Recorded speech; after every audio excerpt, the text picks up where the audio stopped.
Olá, está no ar mais um programa Caminho da Vida, uma realização da Igreja Assembleia de Deus de Rio Verde, Goiás.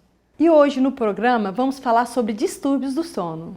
Você é daquelas pessoas que têm dificuldades para dormir, de permanecer dormindo ou ainda de dormir em momentos inapropriados? Se algum desses comportamentos está ocorrendo com você, fique ligado. Você pode estar sofrendo distúrbios do sono. Porque mais de 100 tipos de distúrbios do sono e do despertar já foram identificados. E claro, no programa de hoje, vamos ter uma palavra de Deus para abençoar a sua vida. Fique ligado, o programa Caminho da Vida está apenas começando. Participe de nossos cultos. Domingo às 8h30, Escola Bíblica Dominical. Pois o Senhor conhece o caminho dos justos, mas o caminho dos ímpios perecerá. Às 19h, culto evangelístico. Quero ministrar sobre cada vida, sobre cada família aqui, nesta noite, a tua bênção, o teu amor, e que cada lar possa ser uma extensão dos céus aqui na terra. A minha família é bênção do Senhor. Terça-feira, culto da família. Que possamos abrir a nossa boca, aumentar a nossa voz, dizendo que a minha família está debaixo da graça. Quinta-feira, culto da bênção. Deus está recebendo. Deus está recebendo a sua adoração. Poderoso que era e há de vir. Participe das programações em nossas congregações, todos os domingos, quartas e sextas-feiras. Igreja Assembleia de Deus, Rio Verde, Goiás. Rua Costa Gomes, número 1480, Centro, Rio Verde. Muito bem, você acabou de assistir aí um pouco daquilo que acontece em nossa igreja. Eu gostaria muito de receber a sua visita, tanto em nosso templo sede, como em uma de nossas congregações. Lembrando que o nosso programa está completando um ano. E nesse aniversário, quem ganha um presente é você. Nós estaremos sorteando no mês de agosto um lindo iPad para você que enviar para nós um e-mail, caminhodavida@adrioverde.com.br. Escreva enviando o seu nome, a cidade de onde você está nos assistindo e você vai concorrer a este iPad no mês de agosto. Como havíamos falado no início do programa, hoje nós estaremos falando sobre distúrbios do sono, não é mesmo, irmã Ângela? Isso mesmo, pastor Wellington. Estamos recebendo aqui a doutora Fabrícia, ela que é especialista na medicina do sono. Doutora, o que é a apneia do sono? Então, pastora Ângela, a apneia do sono é um distúrbio do sono onde ocorre paradas de respiração. Existem 3 tipos, que são a apneia central, onde não ocorre o esforço respiratório, a apneia obstrutiva, onde ocorre uma obstrução da via aérea, e a mista, onde ocorre a combinação das duas. Doutor, e quais são os tratamentos, por exemplo, para quem sofre de apneia ou ronco? Então, existem diversos tratamentos. Os tratamentos, eles são individuais. Isso vai depender muito da queixa desse paciente, do que ele tem de alteração nesse exame físico. Então, é necessário fazer uma avaliação, um exame clínico desse paciente, avaliar se ele tem amígdala grande, adenoide grande, desvio de septo. É importante também estar realizando um exame que chama polissonografia, que é um exame onde vai se avaliar como que é o sono desse paciente. Então, é muito individual esse tratamento, mas existem vários tratamentos, sim, para esse tipo de patologia. Só uma dúvida. Quanto à apneia, por exemplo, existe alguém que queixa, por exemplo, perda de memória. Isso tem alguma coisa a ver com a perda de sono, com a apneia, alguma coisa assim nesse sentido? Sim, tem tudo a ver. Porque a apneia, ela é uma doença grave, ela é uma doença evolutiva, que ela vai aumentando com o passar do tempo de evolução dela. E ela vai trazendo consequências, porque ocorre o quê? Uma queda da oxigenação, para-se de respirar enquanto está tendo a apneia. E o tratamento, doutora? Então, dentre os tratamentos existem orientações, né, como a perca de peso, evitar o uso do tabaco, do álcool, relaxantes musculares, uso de benzodiazepínicos, que são medicações para dormir, orientar que esse paciente durma de lado. Pode ser realizado cirurgias nesses pacientes. Existem 2 cirurgias que são as principais realizadas relacionadas ao sono. Uma delas é a ovalopalato-faringoplastia, onde 50% dos casos são resolvidos. Só que são determinados pacientes, essa não é uma cirurgia que resolve para todos os pacientes. E uma outra cirurgia que também é a cirurgia do avanço maxilar, onde esses pacientes eles são submetidos a uma cirurgia e 80% tem resolução dos quadros de apneia. E também o uso do CPAP, que é um aparelho onde, na verdade, a maioria dos pacientes que têm apneia de moderada a grave, eles estão eleitos para esse tipo de tratamento. Muito bem, doutora. Por falar nesses tratamentos, a nossa equipe esteve na sua clínica, não é verdade? Isso. Muito bem, nós vamos então mostrar como funciona o exame do sono e esses tratamentos. Isso mesmo, pastor Wellington, pastora Ângela. Eu estou aqui na Clínica do Sono com a doutora Fabrícia. Ela que vai nos explicar passo a passo desses procedimentos do tratamento contra a apneia e contra os distúrbios do sono. Nós estamos aqui com o paciente, né, que já está fazendo os procedimentos do tratamento. Vou pedir então para a doutora ir explicando para a gente quais são esses procedimentos, o que está acontecendo ali. Então, essa paciente, ela tá sendo realizada a monitorização dela, onde nesse exame a gente avalia como é que está o funcionamento cerebral através de um eletroencefalograma, enquanto ele está dormindo. É colocado um sensor de ronco para saber como que é esse ronco, e hoje a gente também faz avaliação para saber se esse ronco, se ele é leve, se ele é moderado, se ele é severo, se ele é contínuo. É feita a avaliação cardíaca desse paciente durante o sono, porque tem muitos pacientes que têm quadros de arritmia enquanto dormem. A gente avalia também a monitorização das pernas para ver se tem movimento de perna durante o sono, na hora que não deveria ter.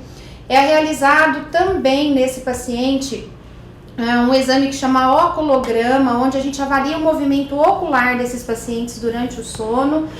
Também é feito o teste de esforço respiratório e avaliação do fluxo aéreo e nasal desses pacientes enquanto estão dormindo. E outra coisa que é extremamente importante também é a realização do exame da oximetria, onde a gente avalia se esse paciente está tendo queda de oxigenação durante a noite.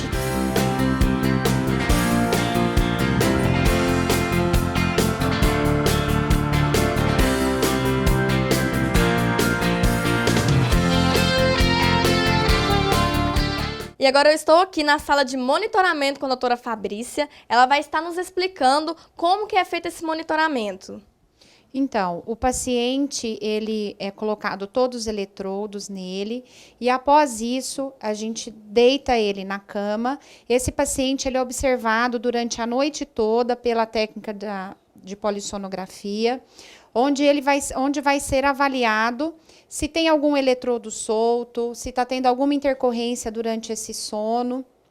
E ele passa a noite inteira aqui na clínica. No período da manhã, por volta das 6 horas, esse paciente é acordado e aí ele vai embora para a casa dele.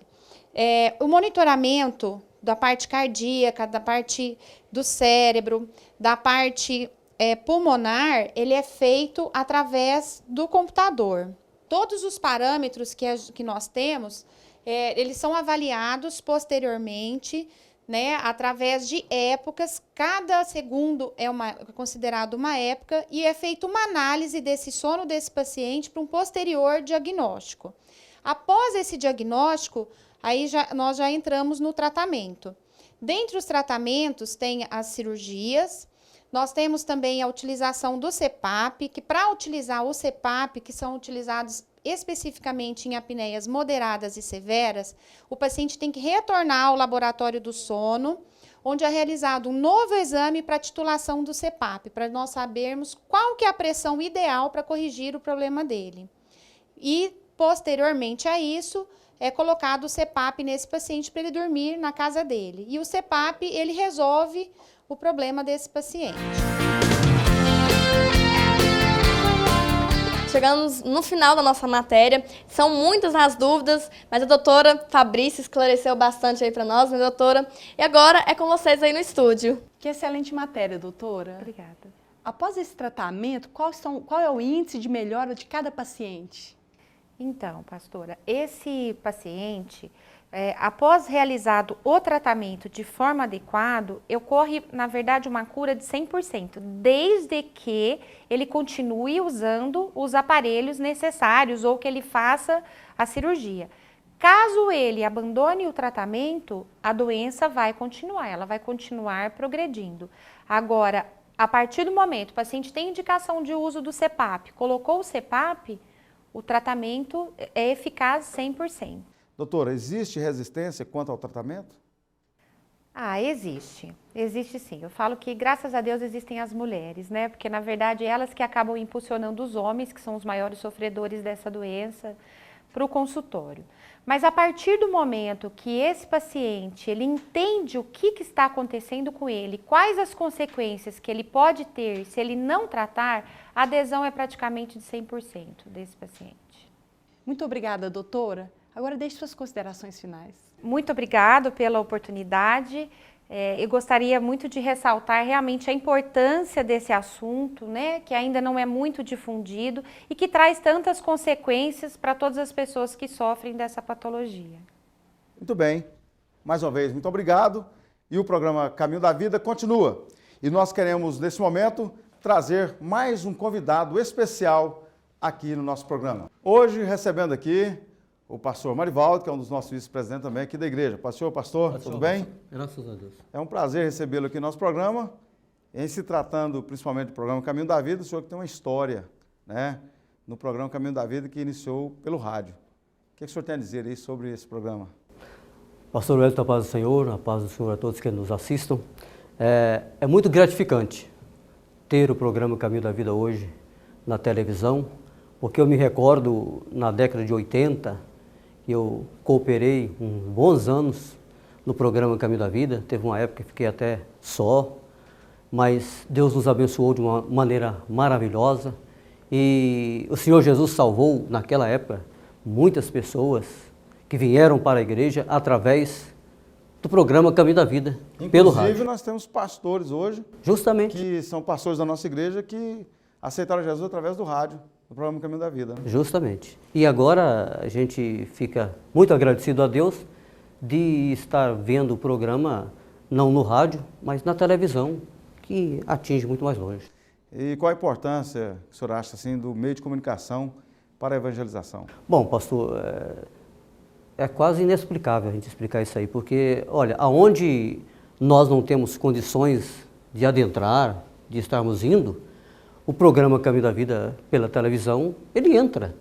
Às vezes, quem sabe, num apartamento, num condomínio fechado, ou num lugar que não tem condições de ir. Lá existe alguém, existe uma família sintonizado e está ouvindo, participando, ouvindo a palavra de Deus. Eu acredito que vai continuar sendo grande bênção de Deus, como está sendo, e acreditamos em Deus que vai estar sempre melhorando. Muito bem, eu quero agradecer a presença do senhor aqui no nosso programa e deixar agora a oportunidade para o senhor fazer as suas considerações finais e também um convite a todos que estão aí nos assistindo. O nosso convite a todos para estar sempre conosco nas nossas reuniões.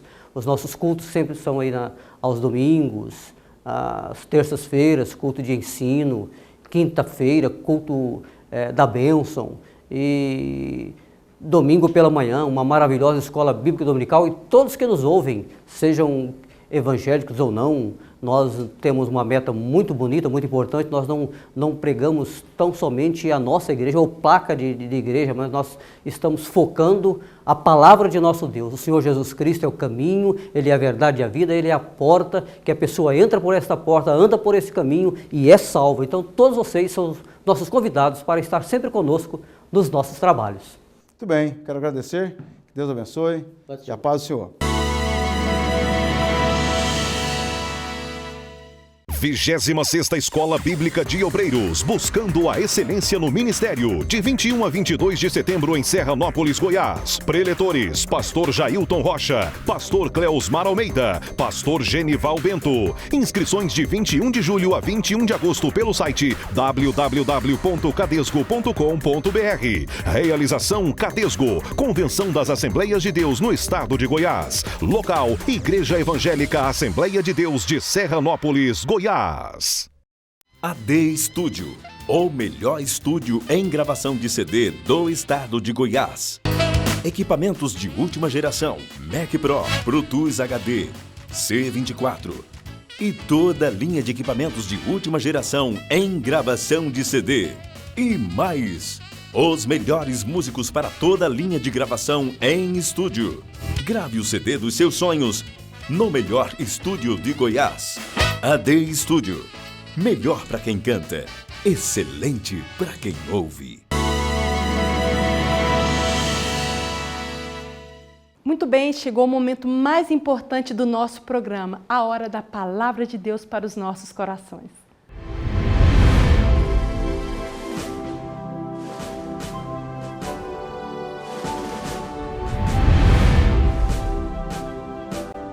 Hoje estamos aqui para continuarmos e finalizarmos a mensagem do programa passado, cujo tema é o sofrimento nosso de cada dia. Eis o segundo ponto da mensagem, tendo a atitude certa. Para ter a atitude certa é preciso entender que o sofrimento é incompatível com a vida cristã. Em 1 Pedro, no capítulo 4, versículo 12, diz: Amados, não estranheis o fogo ardente que surge no meio de vós, destinado a provar-vos, como se alguma coisa extraordinária vos estivesse acontecendo. O crente não pode estranhar o sofrimento como se fosse algo incompatível com a vida cristã. O crente, até mesmo, tem que esperar as provações. Vivemos num mundo caído e hostil. Vivemos cercados de hostes de inimigos infernais que nos espreitam. Vivemos oprimidos pelo pecado que tenazmente nos assedia. Se o mundo perseguiu a Cristo, não perseguiria também a nós? Lembro-me de uma frase que li certa vez: quando a igreja for mais fiel, ela será mais perseguida. Todo aquele que quiser viver neste mundo piedosamente será perseguido. Irmãos, não vos maravilheis se o mundo vos odeia. Para ter a atitude certa também, é preciso, em segundo lugar, entender que o sofrimento é para nos provar e não para nos destruir. Amados, não estranheis o fogo ardente que surge no meio de vós, destinado a provar-vos, como se alguma coisa extraordinária estivesse acontecendo. O fogo ardente é o fogo da fornalha, é o cadinho onde o metal é purificado. O fogo só destrói a escória, enquanto purifica mais o metal. No Salmo 66, verso 10 diz: Pois tu, ó Deus, nos provastes, tu nos afinastes como se afina a prata. Satanás queria destruir a Jó como sofrimento ou com sofrimento, mas Deus queria revelar-lhe sua soberania. Satanás queria esbofetear Paulo com espinho na carne, mas Deus queria quebrantá-lo para que não se ensoberbecesse. Para ter a atitude certa ainda é preciso, em terceiro lugar, entender que é possível enfrentar o sofrimento com alegria. Em 1 Pedro, no capítulo 4, no versículo 13, diz: Pelo contrário, alegrai-vos na medida em que sois coparticipantes dos sofrimentos de Cristo, para que também, na revelação de sua glória, vos alegreis exultando. Jesus ensinou: Bem-aventurados sois vós, quando vos injuriarem e perseguirem, e mentindo disserem todo mal contra vós por minha causa. Exultai e alegrai-vos, porque é grande o vosso galardão nos céus, porque assim perseguiram os profetas que foram antes de vós. O apóstolo Paulo demonstrou alegria apesar dos problemas. Paulo se alegrava no sofrimento, porque entendia que as coisas espirituais estão acima das materiais. O futuro tem mais valor do que o presente e o eterno mais do que o temporal. Ele sabia que Deus está no controle de cada situação. Tiago diz: devemos ter motivo de toda a alegria por passarmos por diversas provações. Para ter a atitude certa, finalmente é preciso, em quarto lugar, entender que o sofrimento nos une profundamente a Cristo. 1 Pedro 4,13.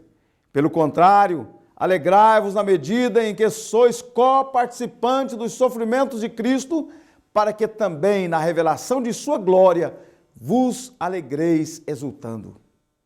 O sofrimento para o crente significa partilhar das suas aflições passadas.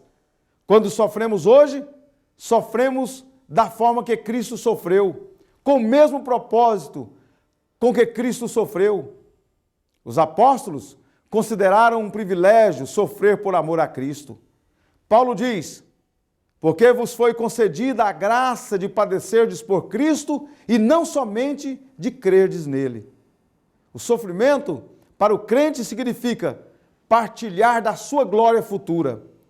Precisamos olhar para o sofrimento presente pela ótica da glória futura. O caminho para a glória é estreito, há espinhos, há cruz, há dor. Mas os sofrimentos do tempo presente não são para comparar com as glórias por vir a serem reveladas em nós. Romanos capítulo 8, verso 18. A nossa leve e momentânea tribulação produz para nós eterno peso de glória, acima de toda comparação. No céu, nossas lágrimas serão enxugadas, nossa dor passará, não haverá nem luto, nem pranto, nem dor. Esta é a grande esperança cristã. O céu explicará para nós todo o mistério do sofrimento. Vamos agora à última parte da mensagem, mantendo a paciência no sofrimento. O que devemos fazer para conseguirmos manter a paciência no sofrimento? Em primeiro lugar, devemos entregar-nos a Deus. Por isso, também os que sofreram segundo a vontade de Deus, encomendem a sua alma ao fiel Criador na prática do bem. A palavra encomendar é um termo bancário que significa depositar. Depositar em confiança. Pedro está exortando a todos os crentes que sofrem a entregar suas almas, suas vidas aos cuidados de Deus. Deus nos criou e Ele é totalmente capaz de cuidar de nós. Pedro nos mostra nesse texto que Deus não é apenas fiel, mas também Ele é soberano. Por isso, digno de toda confiança. Confie em Deus no sofrimento. Alegre-se nele, apesar das circunstâncias. Em segundo, devemos continuar praticando o bem. Por isso também, os que sofrem segundo a vontade de Deus, encomendem a sua alma ao fiel Criador na prática do bem. O sofrimento não deve nos endurecer, nem nos deixar apáticos. Ao contrário, a nossa entrega a Deus leva-nos à ação. Devemos semear, ainda que com lágrimas. Devemos amar, ainda que rejeitados. Devemos abençoar, ainda que amaldiçoados. Devemos orar, ainda que perseguidos. Como crentes em Cristo Jesus, precisamos crer que o sofrimento é uma prova de um Pai amoroso e não um ardil para nos destruir. O sofrimento não é um anormal nem estranho. O sofrimento é o caminho da glória, uma oportunidade para ser bem-aventurado e para glorificar a Deus. O sofrimento é uma oportunidade para nos entregarmos a Deus e fazermos o bem aos outros, dando testemunho de nossa fé. Algumas vezes, vemos mais através de uma lágrima do que através de um telescópio. Deus sussurra conosco na hora da alegria e grita conosco na hora da dor. Calvário é a grande prova que Deus dá de que o sofrimento, segundo a vontade divina, sempre conduz à glória. E que Deus nos abençoe. Vamos orar? Deus, Criador dos céus e da terra, quero te agradecer uma vez mais por mais esta oportunidade que o Senhor nos concede de estar aqui nesta emissora, levando aos corações esta palavra que transforma, esta palavra que vivifica, esta palavra que realmente transforma. Meu Deus, eu quero te pedir uma bênção especial por todos os telespectadores que nos acompanham agora, Pai, mesmo em sofrimento, mesmo em angústia, mas confiam na providência do Senhor e aprendem em cada momento de sofrimento.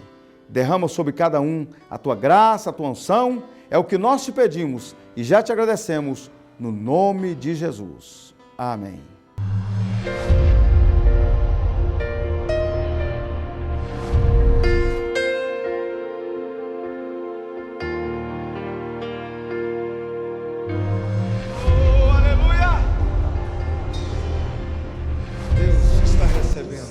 Foi lá na cruz, foi lá na cruz. Eis-me aqui, eis-me aqui, eis-me aqui. Eu digo sim, eis-me aqui, eis-me aqui, eis-me aqui. Muito bem, estamos chegando no final de mais um programa Caminho da Vida. E lembrando a você que nós estaremos sorteando no mês de agosto um lindo iPad para você que escrever um e-mail para nós, caminhodavida@adrioverde.com.br. Você vai enviar para nós um e-mail dizendo a cidade de onde você está nos assistindo e o meio que você também nos assiste, seja pela televisão ou pela internet. Teremos o imenso prazer de dar de presente para você um lindo iPad através do sorteio que será no mês de agosto. Final do programa Caminho da Vida. Espero você no próximo programa. Até lá e fiquem todos na paz do Senhor. Que Deus abençoe sua semana.